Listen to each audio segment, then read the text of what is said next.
Are you looking at this as a number one contender spot? Because we've been going back and forth. Nobody's officially named it that, but is that your mindset? What was the question? That this is the number one contender fight to fight Valentina. I think it all depends on, what happens Saturday night. Like, it depends on my performance. If JoJo and I have like a fight where we just go out and look at each other, then like, no, it has to be a good performance. Give some insight to your mindset and your momentum, because you're on a 4-fight win streak, and it seems like every time we see you, you get better and better, and your striking is way more crisp. Yeah, that's my mindset, just to get better between every fight. And I'm working with such a great team right now. Like they've really invested a lot in me, and so I invest a lot back in them. I spend all my time training. Sometimes like people ask about like, what shows do you watch? What other hobbies do you have? And it's like, none. I literally spend all my time training, eating, or recovering. Have you been working on your ground game? Because last time you got the submission, we like you see you put them hands on people, but you choked her out last time. Yeah, it was good to get a submission on my record. I'm an extremely well-rounded fighter. I'm good anywhere the fight goes, and I'm really proud of that. There's not really any holes in my game. No matter what you're good at, you're going to have a hard time doing what you're good at when you fight me, no matter what you're good at. Do you take it personal and see like people, even though you're getting better, people still, she's not ready for the big stage, that people keep underestimating you? Does that kind of get you going? I don't think anybody has said that about me in a long time. I've been on a couple of really big pay-per-views now, and I think people are starting to take notice that I'm a really good fighter. I'm one of the best in the world. And I don't think anybody has said that about me in a long time. If they have, then they're a hater. Like, it's not, I wouldn't even take it personal, because it's like they just don't know what they're looking at. And what challenges does Joanne possess that's going to be difficult to deal with her being another elite best fighter in that division? JoJo's good at a lot of stuff. She keeps a good high pace. She throws a lot of kicks really well, especially like good long straight kicks, like her teeps and stuff. So stuff like that is going to be a bit of a challenge, but we've trained hard for it. I think she's going to try to clinch, and I love the clinch. So I'm really actually very excited to see what this fight looks like in the clinch. And final question for me, how big a deal is to come out the chute and set that tone? Because we've seen her, when she gets up to a slow start, not be the fight up to her capability. We're also seeing her get up to a fast start and dictate the pace of the whole fight. So how big a deal is that first round to come up in there and bust in the face and kind of set that tone? I think almost all fights, that's important. There's not a lot of fights that I would go into where it's like, the first round we'll just kind of give away. You know what I mean? Like, it's only a 3-round fight, and so you only have 15 minutes. It's really actually not that long, and if you let the first 3 or 4 slip by, then you're playing catch up. So I think in almost all fights, it's important to get started right away. Lauren, back here. You mentioned kind of the haters right there, and are you just feeling disrespected by the odds a little bit, because they have her slightly favored right now? No, I mean, I don't take any of that personally. Like, I love winning people money. So people always message me after I fight. They're like, you won me a bunch of money. I'm like, I know, brother. I won a bunch of money too. Definitely a good feeling. And I mean, you've had such a great career to this point. You were the first Invicta Bantamweight champion. People, I think, forget about that, but fought so many good people. Has there been a point for you that you would say has been the biggest learning experience, though, so far? I've had a couple. I think the 2 that really stand out in my mind is that, one, The Ultimate Fighter was a really big learning experience for me. I really learned about the importance of staying positive and staying in the moment. And, really practicing those concepts has really increased my fight IQ. It's made my entire life better, actually, inside and outside the ring. And so as hard of a time as that was for me, and as humiliated as I felt on The Ultimate Fighter, it actually really was a really big turning point in my career. The other thing I think that I've really changed, or that was a big turning point for me, I guess, was when I decided that, I have 4 losses in my career. My record is 14-4, and there was a time where people were like, oh, she's at the end of her career. She's kind of on a downhill slope. And I just decided, like, to myself, kind of, that it wasn't. It was like, I've always failed forward, I've always failed trying big things. I've always failed on big stages, and those aren't really failures. And I think when I decided that, my whole mindset about my own career changed. And then when my mindset started to change, it changed the mindsets of the people around me, Yeah, and some of those losses were, questionable too, right? Yeah, I think, I'm 14. I'm like, what is my record in the UFC right now? It's like I don't even know. But like at least 3 of those losses could have easily been wins, you know? So like 3 out of 4 losses on my record, I could be like 17-1 right now. I can't math right now very well, but a lot of those losses were super close. And that was part of my mindset, you know, when I decided that. It's like, man, you have some like failures, but you've been failing forward. And so that's not really failure, is it? And do you wish that you went to flyweight sooner in your career, or was it perfect time, you'd say? It was perfect timing. Absolutely. It was 100% perfect timing to go to flyweight. It's taken me some, you know, I started my career at 145. I have some TKOs. I actually have TKOs in 3 different weight classes, yet I'm not on the pound for pound list, which I find very odd. But, you know, I started my career at 145, and as I've developed into a better athlete, I was able to go down those weight classes. I was not an athlete before I started MMA. Mixed martial arts was the first sport I ever played, and I picked it up when I was 26 years old.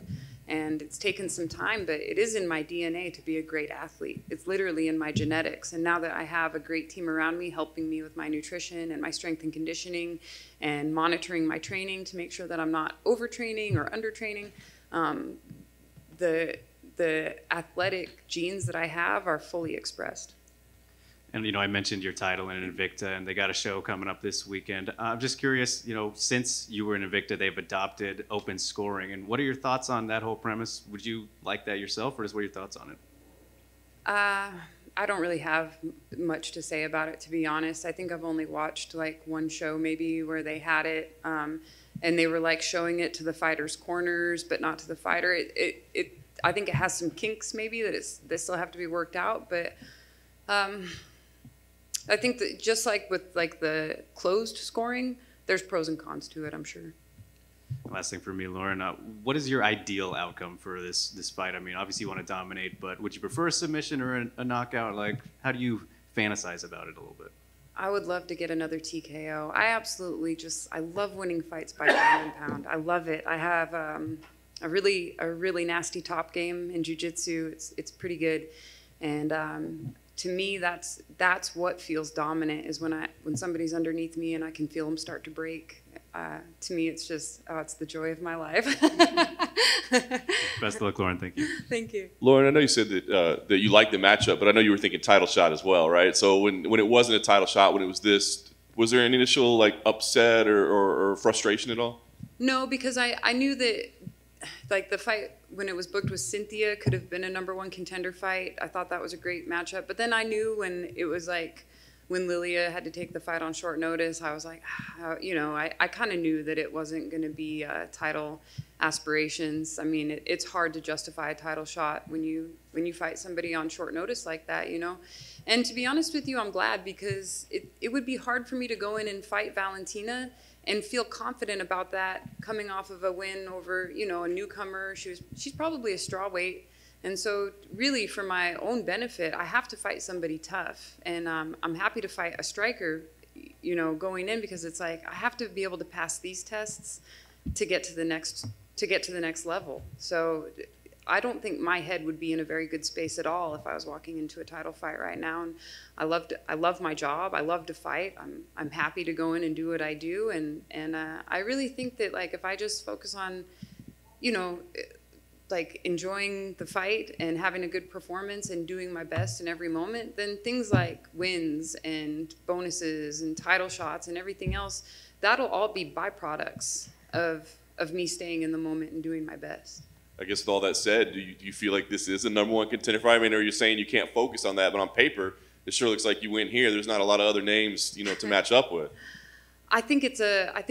You know, I would love to say that it's a #1 contender fight. I would like to say that, but I also know that in this sport, it's like anything could happen. So I could win this fight, but come out with such an injury that maybe, you know, I'm sitting on the shelf for 9 months, or maybe I win this fight and then Valentina gets injured. That's what happened to JoJo, right? She was lined up for the title, and then the champion got injured. It was totally outside her control. And to be honest with you guys, we haven't even passed all the COVID tests yet. So it's like we have like 9 people that have to all pass their COVID test before JoJo and I can even get in the cage. So it is hard for me to say like, oh yes, this is gonna happen, and when I do this, this is next, because I learned years ago, man, you just can't do that in MMA. Fair enough. What's the story of this Joanne Calderwood lookalike that you're training with? Did you seek somebody out to like look exactly like Joanne Calderwood? She's a ringer, right? Yeah, she looks just like her. No, that's a woman that goes to our gym. She goes to Main Street, and she's super, super sweet, really kind. And I've seen her there since I started training at Main Street, and I've always thought, like, man, she looks just like JoJo Calderwood. Like, when I first saw her, I had to do a double take, you know? And so when this matchup came around, the whole camp, I was like, we have to get a picture with her. Like, we have to do this. And then luckily, the last day that I was at the gym, she was there, and even the side of her head was shaved and stuff. And so, yeah, it came out pretty cool. It worked out just perfect. I thought it was a Photoshop. I thought it was actually Joanne. Dean Thomas wrote to me, and he was like, I'm confused. I said, we're trying to get the closest look possible. That's fantastic. Last thing for me, I guess, what's the goal here? Like you said, I mean, you want to win. You want to go out there. You want to get a TKO. But I mean, do you feel like you've got to send a message? Because I feel like you have been battling for respect. You know, that sometimes you don't get the respect you deserve. So do you feel like you got to go out there and do something like spectacular, dominant, or is it just let's get a win and see where we go next? I don't know, man. I feel like I can't control what people think of me. You know, I've never been able to. One of my coaches used to tell me I was the Rodney Dangerfield of women's MMA. You just can't get no respect. And it was like, when I was in Invicta, man, I was winning. I won, you know, I fought Caitlin Young on short notice. Nobody thought I had a chance. I fought Sarah D'Alelio. Nobody thought I had a chance. I fought Miriam Nakamoto. Nobody thought I had a chance. And even after those fights, I still wasn't getting a lot of respect. So it's like, I don't know, I can't really focus on it because I can't control. People are going to think what they're going to think. Sometimes on Twitter, people will say stuff about me, and like they're not even talking about the right fighter. You know, they'll have like a picture of somebody and they'll think it's me. It's like, that's not even me. So I think people are going to have their ideas about me, and it's none of my business. Lauren, right here. Jim Grieshaber, MMA Weekly. To share this journey with Max, you've talked about this before with your son. Yeah. There was a time when you wouldn't let him watch you fight, but you started in the sport because of him. So as you win and as you keep moving up, I mean, what a great way to show your son how to win in life. Can you just talk about that journey and how that is for you as a mom with him?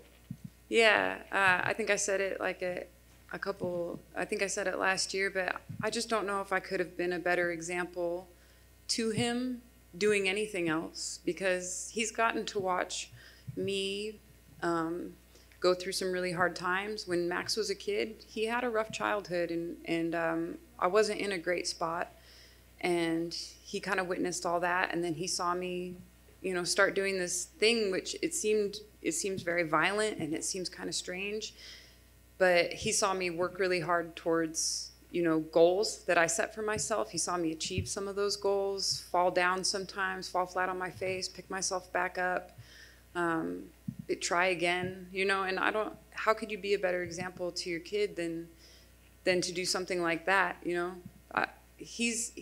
Now that he's older, he'll be 20 this month. Now that he's older, he understands that. He didn't really when he was a kid, you know, and of course, like, I would never want him to watch something bad happen to me. You can never predict what's going to happen in a fight.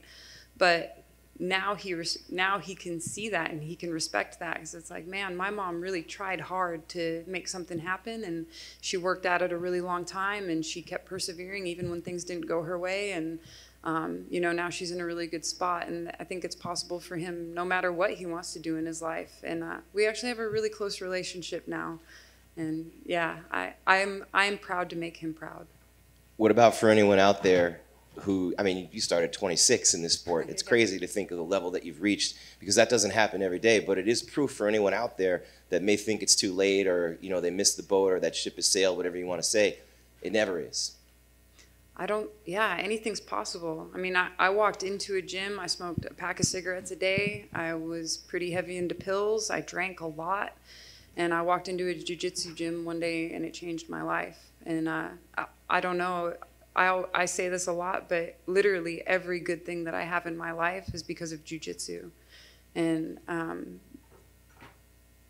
that, I think it's available to anybody, but I made a lot of sacrifices for it too, and I made a lot of tough decisions, and I've taken some heat, you know. It was a little hard. It was hard to hold my head up sometimes, but I came out the other side of it stronger, and that is all because of my experience in this sport. It was difficult, man. I walked into the gym, I was 26, with no athletic experience. And 4 years later, I was in the UFC fighting Olympians and title contenders and women that had been athletes their entire life. So there were some times that I stumbled and fell flat on my face. But like I said, man, it's failing forward. It's failing, daring greatly. So they're not really failures when you think about it like that. And I do think that is available to anybody in anything that they want to do. Thank you. Mm-hmm. Hey, Lauren, locally based fighter fighting in a big pay-per-view here locally, what does that mean to you? Well, I actually moved to Texas a couple years ago. To 2019, we moved out to Texas. But it's really cool to be here in Phoenix, man. A lot of my old teammates are out here. A lot of good friends are out here. We've had guys like Sean O'Malley, Tinquino Mendez, some girls that are on the fight team at the lab, and they've all offered to help. Like, anything you need, let us know. It feels good because in a way, it does feel like home. I lived here for 5 years.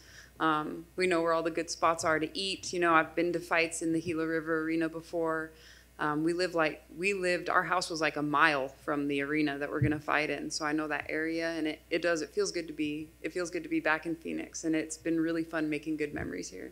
Last one, just for fans, for people who've never experienced something like this, what can they look forward to? What about and even the hardcore UFC fans who are coming to this event? What's the spectacle like? For the show or for the fight? Everything. Everything. Well, the UFC puts on the greatest show. They really do. Their production value is unmatched. And so even people that, have never been to a UFC, if you come to one live, it is an experience all on its own. Man, you don't even have to know any of the fighters, but I promise you that you will be into it, within the first couple fights. So the UFC does put on one of the greatest shows, on earth as far as I'm concerned. But the fight with JoJo is going to be violent. I think it's going to be high paced. It's going to encompass a lot of different aspects of the fight game. There's going to be a lot of clinch work. There's going to be some ground work. There's going to be boxing and kickboxing. It's not going to be a boring fight, and it's probably going to be pretty bloody. That's what I think. One way or the other, somebody's going to be bleeding. So I think it's going to be an outstanding fight. Thank you. Mm-hmm. Yeah, Lauren, you mentioned you lived here for 5 years. What do you think about the state of MMA in Arizona? I think it's amazing. We went to some local shows, like some of the smaller shows. What is that promotion out here called?